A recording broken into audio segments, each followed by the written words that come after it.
আসসালামু আলাইকুম রহমতুল্লাহ। ইতিমধ্যেই যারা এটা ফলো করছেন সবাই জানেন যে একটা সিরিজ চলতেছে চাঁদপুর ডায়েরি। তো আজকে হচ্ছে চতুর্থ পর্ব।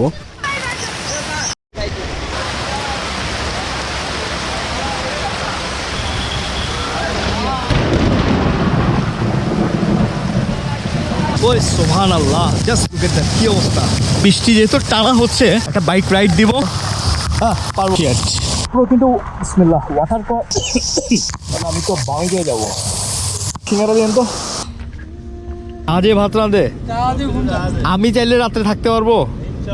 নদীর পাড়ে কোথাও থাকার ব্যবস্থা আছে? আমার কাছে তাবু আছে। লোহা করা মঠ।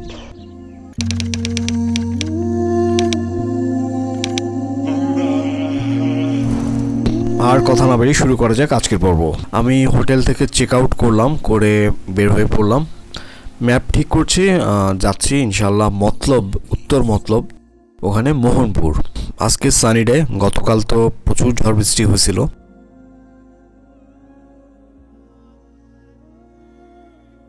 এটা হচ্ছে চাঁদপুর মেইন গেটটা আর কি। তো সামনে এই মোড় থেকে কুমিল্লা সোজা গেলে কুমিল্লা, আমি বাইরে চলে গেলাম মতলবের দিকে, এবং দুপাশের প্রচুর গাছপালা, ভালো লাগছিল রোডটা। আচ্ছা, নামাজের সময় হয়ে গেছে, এটা নামাজটা পড়ে নিই, জুমার নামাজ। অলরাইট, নামাজ পড়া শেষ।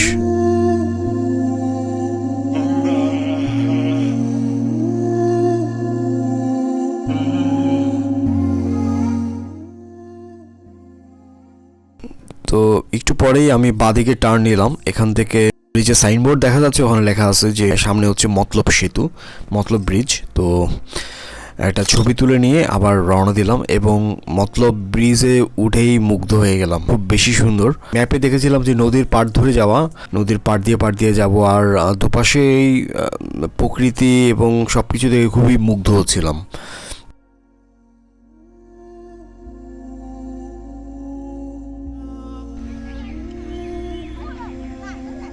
তো সামনে একটা ব্রেক দিলাম, নদীর পাড়ে একটা ছোট্ট কয়েকটা দোকান আছে ওখানে, এবং এক মিস্ট্রিয়াস একটা লোকের সাথে পরিচয় হলো। চাচা, চাচা, এটা কি চিল নাকি? ও, এটা দিয়ে তাহলে ওই আমি ভাবছি মাছ টাছ ধরেন কি না, মাছও ধরেন নাকি?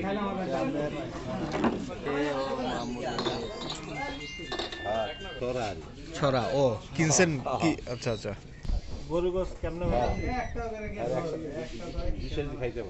মতলব ব্রিজ পার হয়ে এই যে এই রোডটা নদীর পাড় দিয়ে, খুবই সুন্দর, খুবই এনজয় করতেছি। ওই পাশেও খাল, সো আর এই পাশে তো নদী, মাঝখানে এই রোডটা চলে গেছে। এই যে নদীর পাড় ধরে ছিলাম আর কি।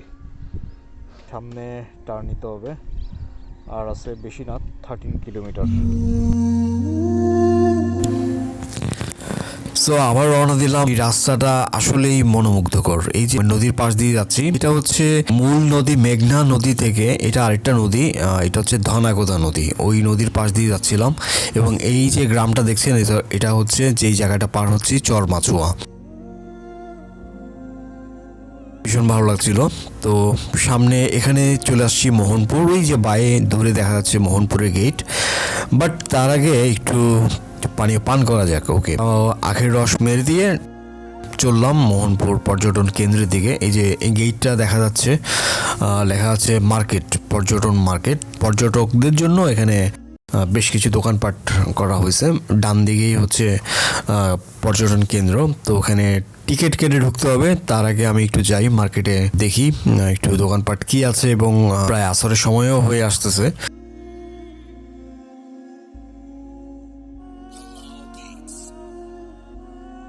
এখানে নামাজটা পড়ে নিলাম, এবার টিকিট কাটা যাক।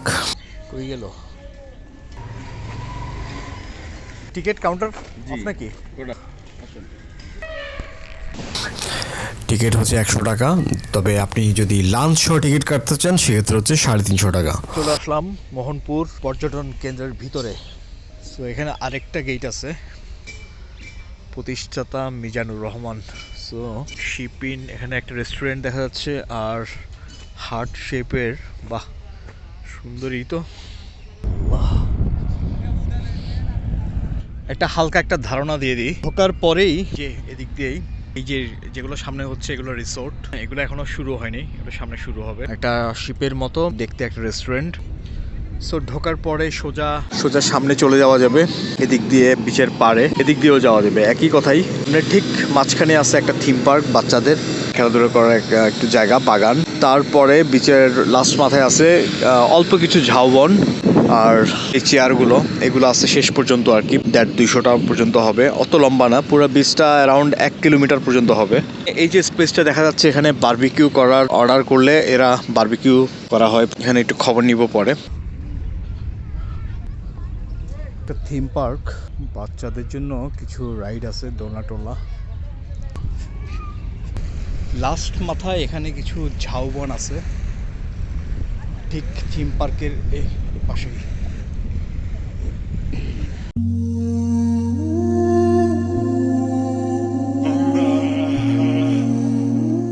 বলে রাখা ভালো যে মোহনপুর হচ্ছে মিঠা পানির তীরে আর কি এই বীজটা করা আর কি। এই মোহনপুরে কেউ চাইলে চাঁদপুর থেকে করে এখানে আসতে পারবেন, স্পিড বোর্ডে করে আসতে পারবেন।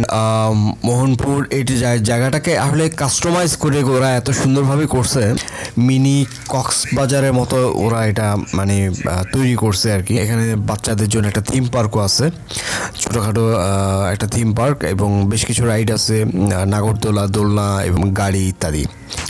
পুরো জায়গাটা দৈর্ঘ্যে 1 থেকে 1.5 কিলোমিটার হবে, চওড়াতে আধা কিলোমিটার থেকে 1.5 কিলোমিটার হবে।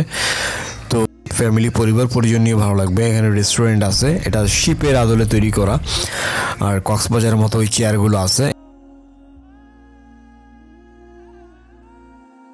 এটা হচ্ছে শিপিনের ভিতরেই, এখানে বারবিকিউ করার স্পেস। ভিতরে যাওয়া যাক। শিপিন, এই হচ্ছে রেস্টুরেন্ট। Bengali and Indian. আলু ভর্তা 40, biryani 250, main dish chicken chilli 390। এটা বাজে স্টার্ট হবে, আর প্রাইসটা আমাকে বলেন। 4টার পরে প্রাইসটা বলেন কি কি আছে আর আইটেম। এক কেজি 800 টাকা। কোরাল ফিশ গেল, তারপরে আর তন্দুরি 500 টাকা, 4 পিস থাকবে, 4 জন খেতে পারবেন। ওইটা নান নিতে হবে। আচ্ছা, চিকেন যেটা 4টা হবে 550। আচ্ছা, নান কত করে? 50 টাকা, 40 টাকা। 100 টাকার কোনটা? কাশ্মীরিটা। থ্যাংক ইউ ভাই। এই জায়গাটায় বারবিকিউ করা হয়।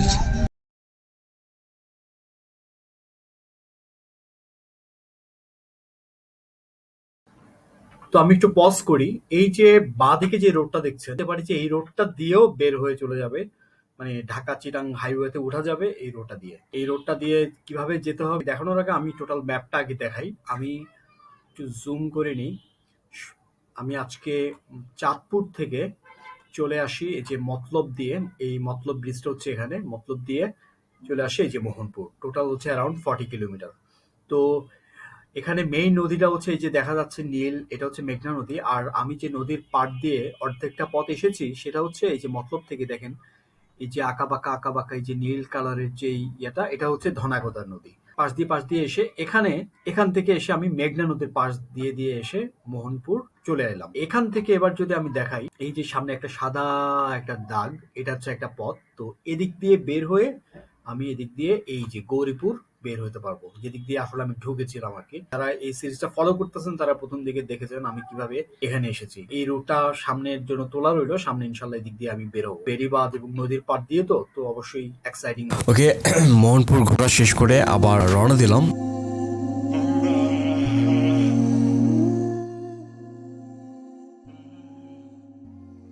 তো এখানে একটু চার দোকানে চা খেয়ে নিয়ে আমার সেই লাল চিনিটা কই। এবার শুরু হলো আসলে আমার ইনকোয়ারি যে কিভাবে আমি এখানে থাকতে পারি। এদিকে দেন না ক্ষতি জায়গা আছে না, কত জায়গা মানুষ ভালো না বলেন না। মূলত আমার টার্গেট হচ্ছে যে নদীর পাড়ে থাকা, মানে ক্যাম্পিং করে থাকা আর কি। এদিকে বলতেছেন নিরাপদ, তো নিরাপদ হলে আর থাকতে আমি চলে থাকেন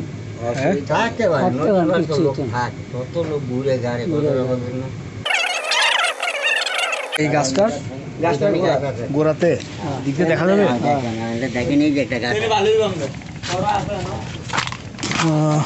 ওই মাঠের মধ্যে গাছ আছে যে ওইটা আমি থাকতে চেয়েছিলাম এখানে আর কি। তো তো এই ভদ্রলোক আমাকে প্রথমে নেগেটিভ ভিউ দিলেন যে এখানে থাকা যাবে না। তো আমি শুধু এই দোকান না, আরও 2টা দোকানে কথা বলি, এলাকার স্থানীয় মানুষজনের সাথে কথা বলি। তো যারা এই রকম জায়গাতে ক্যাম্পিং করতে চান অবশ্যই জিনিসটা মাথায় রাখবেন, হুট করে কোথাও ক্যাম্পিং করবেন না, এবং শুধু এক জায়গাতে কথা বলেও ক্যাম্পিং করবেন না। অনেক জায়গায় কথা বলেন, অনেকের সাথে কথা বলেন, বারবার করে কথা বলেন, তো আপনি যত রকম ইনফরমেশন আছে সব কিছু যাতে আপনার জানা থাকে। আমি এখন মেইন রাস্তা থেকে নেমে যাচ্ছি মাঠের দিকে, মাঠ নদীর পাড়ের দিকে আর কি, বা নদী পাড়ের এলাকা।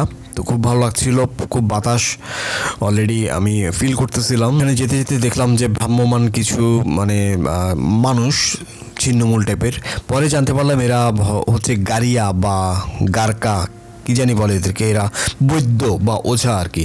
ইন্টারেস্টিং ব্যাপার হচ্ছে এরা যখন কোনো মানুষ এদের সাথে মানুষের ডিল হয় এরা ঝেড়ে দিবে, কিন্তু এরা যা চাইবে এদেরকে তাই দিতে হবে, রাইট?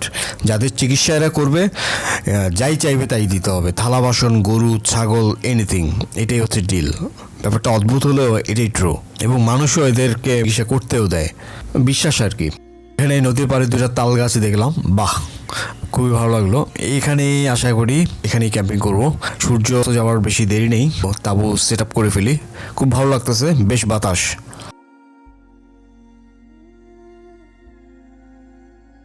এই হলো আমার ক্যাম্প সাইট তাল গাছের নিচে।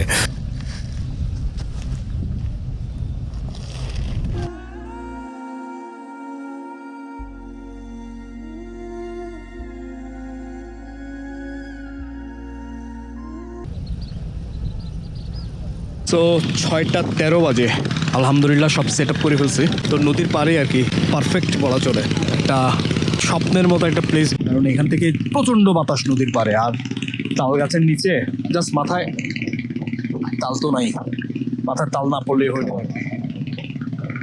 এই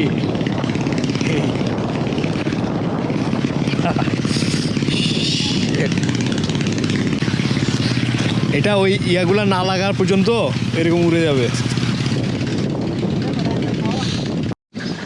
ভাইদের সাথে পরিচয় করাই দিই। এই ছোট ভাইয়ের নাম কি জানো? মেহেদি ভাই। তারপরে ভাইয়ের নাম কি? সাকিব ভাই। তারপরে হচ্ছে শহীদুল ভাই। সবাই মিলে এলাকার ভিতরে এরা অনেক হেল্প করছে। আসলে ব্যাপারটা হচ্ছে কি, এলাকাবাসীর সাথে কথা বললে পরিবেশের একটা ধারণা পাওয়া যায়। চট করে কোথাও এরকম জানা জায়গায় কখনো ক্যাম্পিং করা উচিত না। কেমন একটু বলেন তো? মানুষজন অনেক ভালো। ভালো। নয়নগর, হাসিমপুর কোনটা পড়ছে? ও এটাও হাসিমপুর। নদীটার নাম হচ্ছে মেঘনার পারে। জোয়ারে পানি টানি উঠে না? নিচে থাকে, বর্ষা আসলে ওঠে।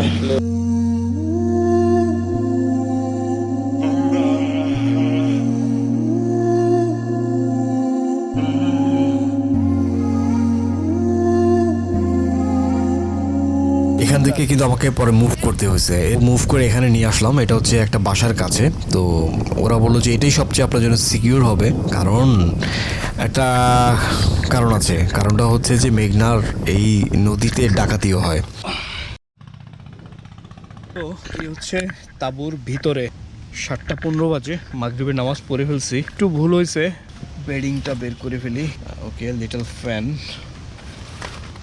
ওকে, যেহেতু রাতের বেলা আমি দেখাইতে পারবো না, প্রচন্ড বাতাস, খুবই ভালো লাগতেছে আর কি বাতাসটা, সাউন্ড আশা করি। আর গাছের ফাঁক দিয়ে আমি চাঁদটা দেখতেছি, খুব বাতাস। আসসালামু আলাইকুম।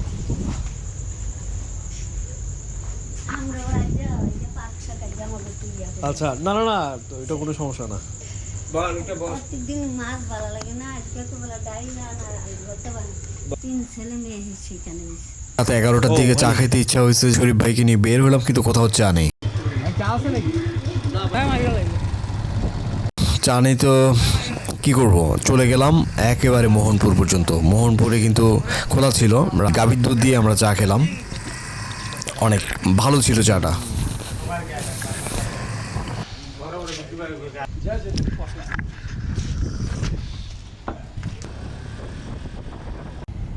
দেড়টা বাজে। সব মিলে এত ভালো হবে যে এক্সপেরিয়েন্সটা, এটা আমি চিন্তাও করিনি আর কি। এত বাতাস এখানে, আর খুব ভালো লাগতেছিল আসলে এই নদীর পাড়ে এখানে লঞ্চ যায় একটু পরে পরে, লাইটগুলো জ্বলতে থাকে। বেশ কিছুক্ষণ ছবি টবি তুললাম, লঞ্চের না আসলে এই টেন্টের, চাঁদের, এভরিথিং। সো এই তো এই করে করে 1:30 বাজলো। তো আর কি, যারা দেখছেন থ্যাংক ইউ ভেরি মাচ, সবাই কমেন্ট করবেন। See you in the next video.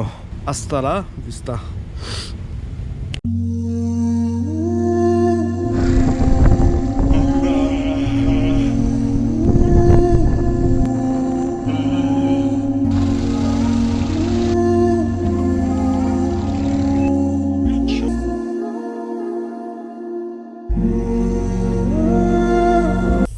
ওকে, আমাদের সামনে লম্বা সময় আসতেছে, মৃত্যুর পর আখেরাত আসতেছে। আমরা যেরকম ঘুম থেকে জেগে উঠে মনে করি যে ও আচ্ছা ওটা তো ঘুম ছিল, ওটা কিছুই না, হ্যাঁ ওটা মানে কাউন্টেবল কিছুই না, জেগে আছে এখন হচ্ছে সব কিছু আবার স্বাভাবিক।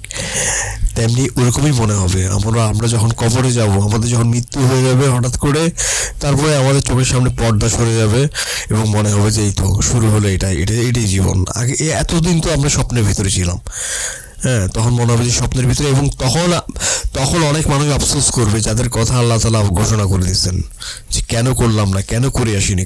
এবং কিন্তু তখন আল্লাহ তাআলার কাছে রিকোয়েস্ট করবে আবার পাঠান আমাদেরকে, এবার সব কিছু বুঝছি, এবার আর ভুল হবে না, এবার করে আসবো আমল। কিন্তু সেই সুযোগটা আর পাওয়া যাবে না। আর এই জিনিসটাই মানুষ বুঝতে চেষ্টা করে না, তার আর ফেরার সুযোগ নাই। এটা ওয়ান টাইম, হ্যাঁ এটা ওয়ান টাইম সুযোগ, যা করার এখনই করতে হবে। আর আমরা একটা ধোকার ভিতরে শয়তান দিয়ে রাখি যে তোর এখন মৃত্যু হবে না। ভাই কে বলছে ভাই মৃত্যু হবে না? এটা কিভাবে আমরা কি গাইবি ভাবে কেউ আমাদেরকে জানাই গেছে মৃত্যু হবে না আমাদের? তাই একমাত্র বুদ্ধিমানের কাজ হচ্ছে মৃত্যুর জন্য প্রিপারেশন নেওয়া দুনিয়ার।